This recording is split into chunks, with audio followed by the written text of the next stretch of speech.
Los saludo en el bendito nombre de nuestro Señor Jesucristo. Para mí es una bendición esta noche poder estar reunidos aquí con ustedes para poder compartir la bendita y poderosa palabra de Dios y poder llegar a los corazones de tantas personas a través de las páginas sociales. Es una grandísima y maravillosa bendición poder estar aquí con ustedes. Vamos a elevar una oración para que sea el Espíritu Santo que nos hable en esta noche. Padre Celestial, yo te doy gracias y te pido en el bendito y poderoso nombre de Jesucristo de Nazaret, que tu palabra y solo tu palabra puede llegar al corazón de todas las personas que están atentas a la predicación de esta noche. Que este mensaje pueda llegar al corazón y calar hondo en la vida de todas las personas que todos los días cordialmente, cortésmente ingresan a las páginas sociales. Yo te doy gracias porque cada día aumentan, Señor. Son muchos miles que todos los días reciben esta bendición. Habla por mi boca con denuedo, con poder, con sabiduría, con unción, y sea de bendición para todos los pueblos, ciudades y naciones que tienen la bendición de poder compartir con nosotros en este canal de Facebook, Señor, estas predicaciones y estas ministraciones en el nombre de Jesús. Amén y amén. Quiero compartir con ustedes en esta noche el mensaje: ya no vivo yo, mas Cristo vive en mí. La Biblia dice en el libro de Mateo, capítulo 5, verso 3, dice: bienaventurados los pobres en espíritu, porque de ellos es el reino de los cielos, y ellos verán a Dios. ¿Sabe por qué dice esto? En realidad pudiéramos pensar que debería decir bienaventurados los ricos en espíritu, pero no, dice bienaventurados los pobres en espíritu. ¿Y sabe por qué dice eso? Porque en realidad todo el caminar cristiano, toda la vida cristiana consiste en este factor, un factor preponderante en el crecimiento de la vida cristiana de todos nosotros. ¿Por qué digo esto, hermanos? Digo esto porque el más grande estorbo, el más grande impedimento, el más grande obstáculo que todos los cristianos tenemos es el orgullo, la autosuficiencia, la altivez y todo lo que tiene que relacionarse con el yo de cada uno de nosotros. En realidad, por eso dice, bienaventurados los pobres en espíritu, porque mientras menos haya de mí, más habrá de Jesucristo. Mientras menos haya de mi persona, habrá más de Dios en mí. Ese es el punto crucial y ese es el punto al que quiero llegar. Por eso en Gálatas 2:20 dice: porque estoy juntamente crucificado con Cristo y ya no vivo yo, mas Cristo vive en mí. Y lo que ahora vivo en la carne, lo vivo en la fe del Hijo del Hombre que se entregó a sí mismo por mí.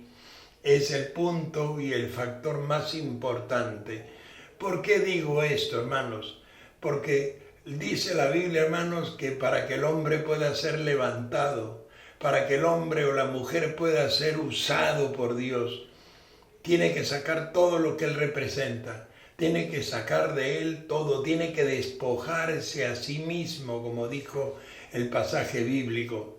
Y les voy a hacer una pequeña comparación. En el libro de los Hechos, capítulo 7, 22, habla de un varón llamado Moisés. Moisés fue prohijado por la hija de Faraón. En realidad él era hebreo y nació y fue puesto en un junco. Ustedes saben, fue puesta en una pequeña arcaza en el río.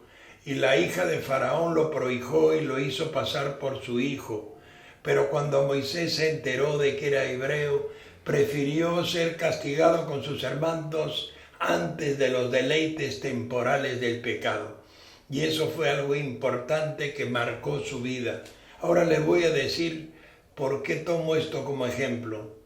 Normalmente los egipcios, a la edad de los 7 años, todos los pertenecientes a la nobleza egipcia eran poderosamente entrenados porque cualquiera de ellos podía ser sucesor de Faraón.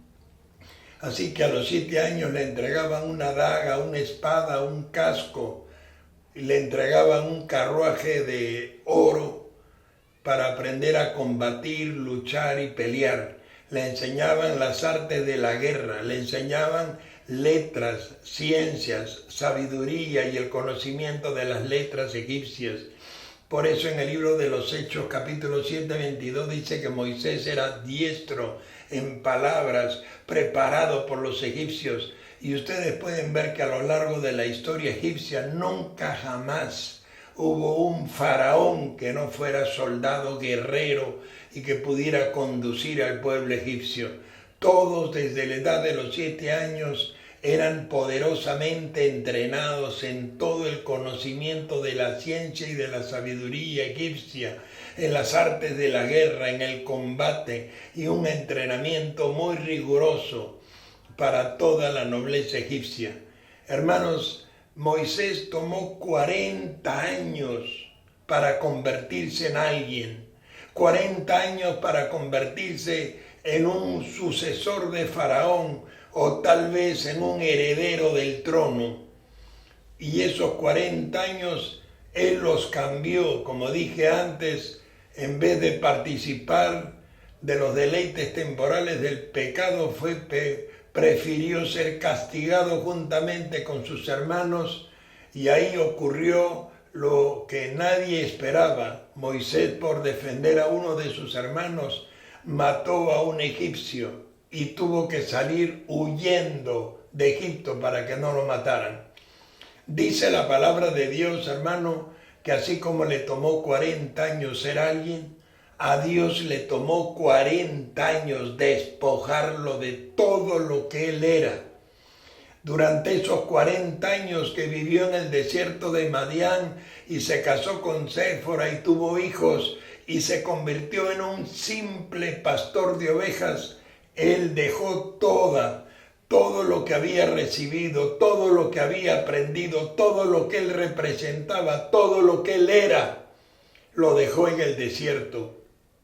Y cuando ya estuvo listo, Jehová de los ejércitos se le aparece en el monte Sinaí, en la zarza ardiente, y le dice: Moisés, sírveme.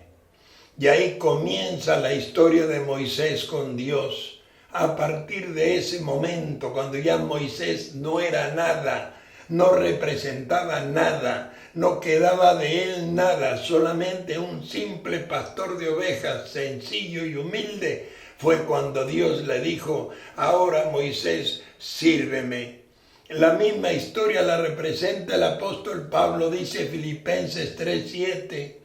Pablo era hebreo de hebreos, circuncidado el 8º día, de la tribu de Benjamín. Hermanos, él era de toda la jerarquía hebrea. Él era, si hablamos en la carne, un hombre irreprensible dentro de la ley. Y cuando conoció a Jesús, cuando conoció el camino de la salvación, cuando fue llamado por Dios mientras viajaba a Damasco, dice la bendita palabra de Dios en el libro de Filipenses capítulo 3:7, dice: lo que para mí era ganancia, lo he tomado como pérdida. Lo que era importante y valioso, lo he tenido por basura con tal de alcanzar la salvación y el conocimiento del Hijo de Dios y ser participante de sus padecimientos. Pablo dejó todo lo que él era. Él había sido preparado y entrenado por el mejor maestro de aquel tiempo, llamado Gamaliel, y era sacerdote del Sanedrín y tenía toda la jerarquía y todo el respaldo de los sumos sacerdotes, de tal manera que iba y atacaba las casas de los cristianos y los sacaba de los pelos y todo lo que usted ya conoce. Y él tuvo que despojarse de todo eso. Aún cuentan los historiadores que él perdió la estima de su familia no quería saber nada de él, porque para ellos era muy importante el sacerdocio de Pablo, y Pablo había declinado y dejado todo lo que para él era importante, valioso, grande, lo dejó por Cristo Jesús, teniendo todo eso por basura. Y ahí fue donde Dios utilizó a este hombre para escribir esas magníficas cartas paulinas, esas magníficas epístolas que hasta el día de hoy animan y alientan el corazón de miles de millones de cristianos en el mundo entero. Y no solamente por esas palabras, sino con milagros extraordinarios, señales tremendas y conversiones multitudinarias que Dios utilizó a este hombre para bendecir al pueblo judío, a pesar de que muchos judíos no lo querían, a pesar de que su pueblo, los hebreos, no lo querían. Así también los apóstoles y los seguidores de Jesús también le tenían temor al principio. Tuvo que padecer por todo eso para convertirse en un heraldo del Evangelio.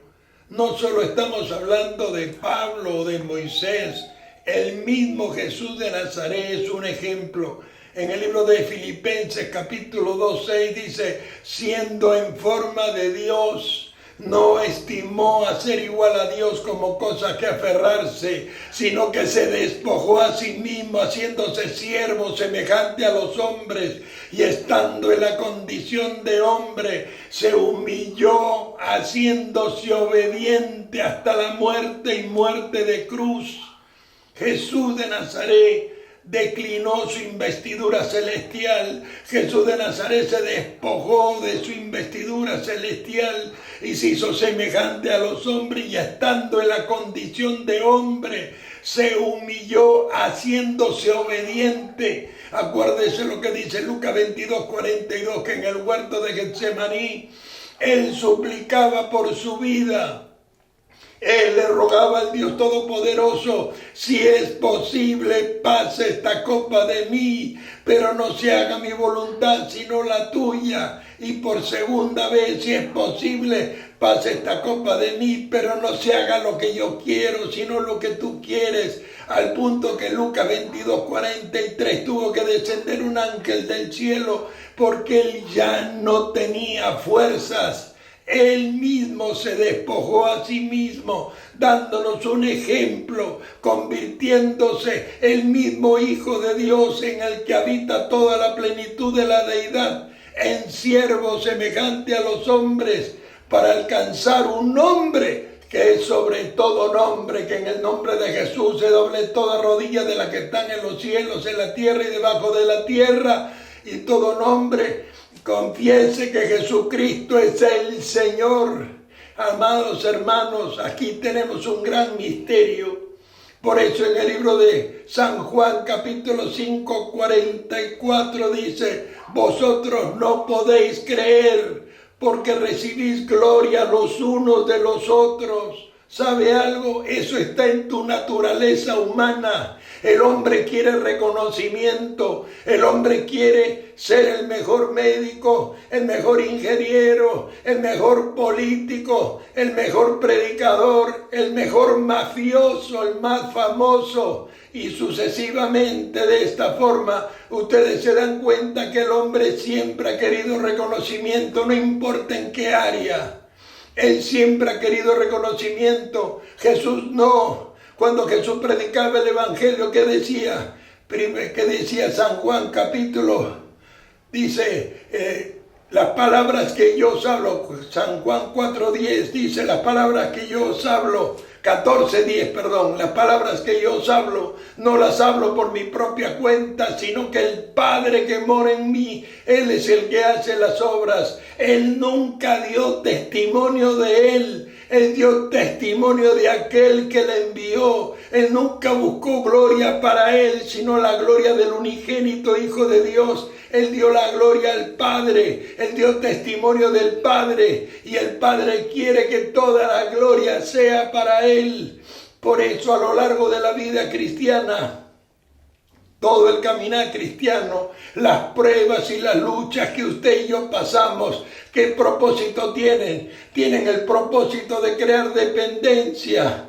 Muchas veces el hombre quiere usar su sabiduría, su capacidad, su conocimiento, su habilidad Por eso en Santiago 4:2 dice: codiciáis y no tenéis, matáis y ardéis de envidia y no podéis alcanzar, lucháis y combatís, pero no tenéis lo que deseáis porque no pedís. Al final Dios quiere que te des cuenta que de Él depende todo, que Él tiene el control de todo, que sin Él nada somos y apartado de Él nada podemos hacer. Por eso está muy claro, hermanos, que todo depende de Dios.